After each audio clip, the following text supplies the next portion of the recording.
It's a new day, and it's coming at you fast. With Comcast Business, you'll have what you need to take on every twist and turn, like the flexibility to control multiple Wi-Fi networks from anywhere, a cybersecurity solution to help protect all your connected devices, and the power of the nation's largest gig speed network, all supported by a dedicated team available 24/7. Every day in business is a big day. Comcast Business will keep you ready for what's next. Comcast Business, powering possibilities. I cannot believe it, but it's already a Friday. How is this even possible?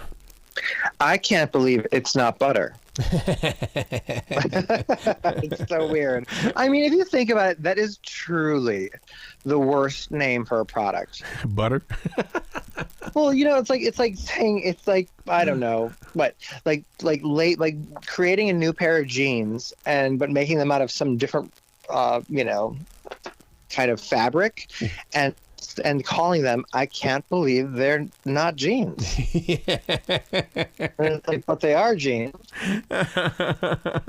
See, this kind of goes into what I was reading before we connected this morning. That Richard Branson has now decided to put a price tag on that trip up into space, $450,000 per seat, and right away I'm going, that's it. I'm going up there for 2 minutes of blah blah blah time, and it's going to cost me that much. Yeah, I can't believe it's space. It's $400? $450,000. What? That's like almost $500,000, Arrow. Per seat. Wow. I mean, the only thing that even comes close to that price is a movie theater ticket. Exactly. It does, though. I know. Speaking of, what movies did you see this week? I saw movies we can't talk about. Oh, right. You're in that advanced mode. All right. Well, I'm in the appropriate mode. I'm not watching ahead too much, so. But I'll tell you how disconnected I really am. Is that I didn't realize that the Suicide Squad had a new movie. I didn't know that. Well, because it's so dumb. I mean, in the sense that, the movie's not dumb. I actually loved the movie, but it's dumb that they're calling it The Suicide Squad when in 2016, Suicide Squad was there. Like, you can't do a reboot and just add the word "the." You might have just called it Suicide Squad again, or Suicide Squad 2021 or something. I don't know. It's so weird. Like, the concept is strange, and Harley Quinn is back, and I'm kind of over Margot Robbie as Harley Quinn. Oh, really? Yeah, I actually thought she was good because they didn't overuse her in this version. She's in it just enough, and she's good. She actually is more of like an Anne Hathaway plays the White Queen in Tim Burton's Alice in Wonderland version of Harley Quinn than anything else. So I liked her a little bit more. But it's a reboot of 2016's Suicide Squad without the. And the best thing that DC did here and Warner Brothers was they hired a guy from Marvel. I mean, we always compare DC movies to Marvel, and so far, Marvel movies are always more enjoyable and more crowd pleasers, and they do better at the box office. And it's kind of like, when Disney turned around and just relaunched their animated features back in the 80s and was like, it was like the late 80s or early 90s when they started with like the Little Mermaid, and they're like hired Alan Menken, and they're like, they got serious. Right. You get the right songwriter and you're back on the map. And then they kept him for Beauty and the Beast and Aladdin, and it's like, there you go. It's like, so Marvel knows what it's doing, and now DC brought James Gunn, the writer and director of Guardians of the Galaxy 1 and 2, to do The Suicide Squad, and it's basically the Guardians of the Galaxy, except with Suicide Squad characters for DC, and it's just as funny and fast-paced, and the camaraderie, it's the same thing. So Suicide Squad, unlike Guardians of the Galaxy was similar. When that came out, the average moviegoer didn't know who those characters were, because it wasn't Superman, and it wasn't Spider-Man, it wasn't Iron Man, it wasn't Batman and Wonder Woman. So you didn't know who these characters were in Guardians of the Galaxy, but the camaraderie among this group of heroes was great. The comedy was great, and the action was great, and that's what Guardians really had going for it. All of those elements are here. These unknown characters, unless you're a comic book nerd, no offense, God bless, but it's like, you might know who those characters are, but we don't, and so it's great, and the casting's great. You got Viola Davis, Margot Robbie, Idris Elba, John Cena, Pete Davidson. Apparently Sylvester Stallone is in it, but I didn't see him. Wow. Maybe he's the voice of something. I don't know. I missed it, so that must have been very good. Then but it's rated R. So it's very gritty. It's very dark. It's actually gruesome. It was, to me, gorier and more gross than even some horror slasher films that I've seen. I'm talking like Saving Private Ryan opening number, like disgusting. Wow. Did you see it? No. In fact, Okay. I was going to ask you, is it in theaters? Where's it at? Yeah, it's in theaters and on HBO Max. So if you have HBO Max, it's streaming for a month. That's what they do. Like they did that with In the Heights and the other ones. Like, so it's there for a month before it goes away, and then you have to either still see it in the theater or pay to rent it or buy it. Wow. So I'm getting the vibe that you liked it, but you didn't like it. No, I liked it very much. I was actually like not in the mood to see it. I was like all week long. I was like, oh, I've got to see the Suicide Squad. I've got to review it this week, and kind of dragged my butt to the theater. And then when I saw it, I was like, oh my God, this is amazing. Oh, this is so fun. Oh, I'm having the best time. This is great. But it's gore. I mean, I don't mind. I mean, it's rated R, and you've got to know that. So, and then what makes it rated R? Like, it earns its rated R. It is violent. It is bloody. It is inappropriate at times. It is just very, very gruesome and bloody and just. So, but it's the best DC movie, at least since the first Wonder Woman. It's great. Yeah. Wow. Yes, well, yeah. why am I not seeing commercials on TV for this movie and stuff like that? I mean, when I saw it on your list, I really was shocked. Yeah, I don't know. I cannot answer because I don't work for Warner Brothers. Yeah, not this week. Yeah, exactly. Yeah, give me a couple days. I'll make some phone calls. John in the Hole. Is that like James and the Giant Peach? I wish. Okay. Well, first of all, this one is rated R. It's in select theaters across the country, and it's also available on demand to rent and watch. It's a psychological thriller. It's kind of wannabe like a Yorgos Lanthimos movie. You know, he's that visionary artistic who does The Lobster, The Killing of a Sacred Deer. He did The Favorite that won, Best Actress a few years ago. But the titular hole is a bunker in the backyard, and it's about the son, a young son who basically sticks his mom and dad and sister in there, and then holds them captive. And it's frustrating because your mind desperately tries to figure out, and you're waiting to look for cues or for the conversations or the reveal of why'd you do it? Why'd you do it? And what's going to happen? Are you going to let him die there? Or what's your goal? Why are you doing it? And what's the purpose of it? And to what end? So you're wondering, like, are they going to die down there? Are they going to get out? Is someone else going to discover? Is something else going to happen? What's going on with this kid? And then it has like the most dissatisfying ending. The characters are annoying. The ending is one of the worst I've ever seen in a movie.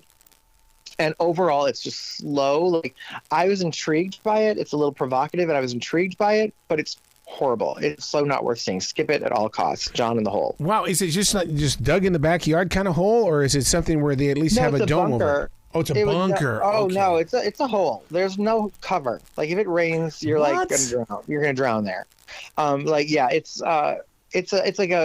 Someone was creating a bunker and they didn't finish it, so it's just this big hole in their backyard. Yeah. And they made a movie about that.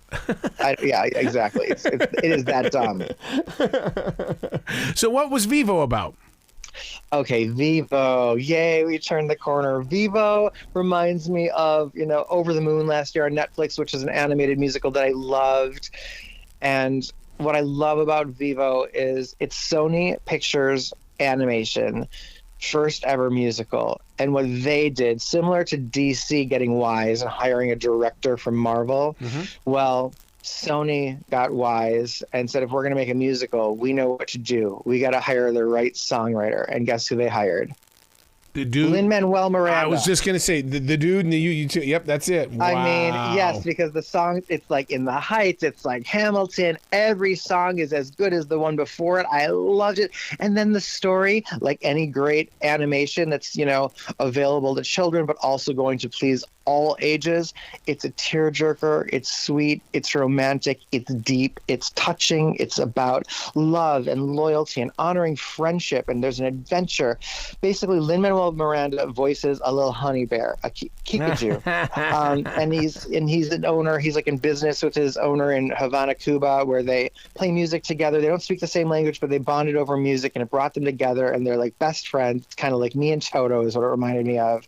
And then tragedy strikes, but Kikuju wants to honor his friendship and deliver a love letter to his owner's love in Miami, played by Gloria Estefan. Another, Really? imagine her performing music written by Lin-Manuel Miranda. And what would you not want to hear about that? I mean, come on. It's like, I could list like 10 names for you and be like, Lin-Manuel Miranda is writing a song. Who would you like to hear sing it? And one of the names is Gloria Estefan, and you would choose that. Wow. So I mean, it's just, this movie is so fantastic. I loved it. I'm ashamed that it wasn't like in the theater. This I would have loved to see in the theater, but lucky us, it's on Netflix, so everybody can see it. See, once again, here comes Netflix. Boy, sometimes it can be a total miss, but boy, when they come up with something like this, I mean, this becomes the attraction that everybody starts talking about. Yeah, because I don't know if Disney's had their big animated annual film. Oh, I think they have one coming out yet. Didn't they try to do it with Mulan? Mulan they did with live action, but wait, Okay. They did have another. There was an animated one that I'm blanking on right now. Was it Soul? Soul was last year and won. Okay, yeah. So it's something. I'm embarrassing myself right now that I'm not. No, because because that's what I love about that there's so many movies coming at us at one time that it's like, wow, how are we digesting it, and where do we place it in our own personal history? Right. No, exactly. There are. It's kind of like, and we're also playing catch up because of last year. You know what I mean? So we're kind of stuck in that place. So now you went to the actual theater this week then? What was that like for you as an experience? It was fine. It was a little different. It's getting a little bit busier. Mm-hmm. Mm-hmm. Yeah. Now, did you go for a screening, or did you go in just as I'm going in there as a solo reviewer? Oh no, I went as a solo reviewer. Okay. Wow. Yeah. Wow. Oh, we had Raya and the Last Dragon. Oh, really? What's that one now? That one was really, really good, and that one was on Disney Plus, and it was really great. That was not a musical though. Yeah, but if they would have put music in it, would you have loved it? Oh, there's Encanto. Encanto is Disney, and it's opening a Disney animated musical that's coming out this year. So we do. It is. I mean, come on, Disney's not going to miss a year. Disney's not going to miss a chance to get that best animated feature. Right. So anything special going on RyanJReviews.com? Yes, actually. I will be linking tomorrow because it's premiering tonight exclusively for the International Wizard of Oz Club. But I did an interview with David Shire, who's the Oscar-winning composer of a movie called The Conversation, directed by Francis Ford Coppola. Mm-hmm. But he went on, after winning the Oscar, to compose the score for one of my all-time favorite movies, 1985's Disney's cult classic, Return to Oz. Oh. And I did the definitive Oz historian interview with him. So it's a half-hour interview with clips from the film and cuts from his score, detailing how he wrote each track, what it was like working on the project, the whole notion of the dreams for it, the lack of success for it, and its afterlife now and legacy. And so he's wonderful. I'm very proud of this interview. It's like part 3 of my Return to Oz series, because I've previously interviewed Emma Ridley, who played Ozma in the film, and Pons Maar, who was the head wheeler in the movie. And now I have David Shire. And it's honestly one of my favorite scores, if not my favorite musical instrumental score to any film. I really, really love it. Now, this is up on the website now, or is it something you're going to do? No, it's premiering tonight at 7 p.m. Eastern on YouTube, but it's on the Oz Club's YouTube channel. So it will be on my YouTube channel starting tomorrow, which is just the Ryan J Reviews YouTube channel, and then it'll be on my website and the rest of it. So, but it's premiering tonight. If you want to come and see it tonight at the Oz Club, you have to go to ozconvention.org, register for free, and you will get links and all the information for how to watch and participate in the free Oz convention this weekend. The Oz Club would normally be having it in person, but they pivoted due to Delta variant, and so it's all virtual this weekend, and it's going to be a lot of fun. If you love scratchers from the Virginia Lottery, you'll love the High Roller Blackjack Scratcher with a chance to win up to 10 times your prize. Look for it at your favorite Virginia Lottery retailer. In fact, you can drive there right now. Now that's an everyday win. Odds of winning any prize, 1 in 4.16.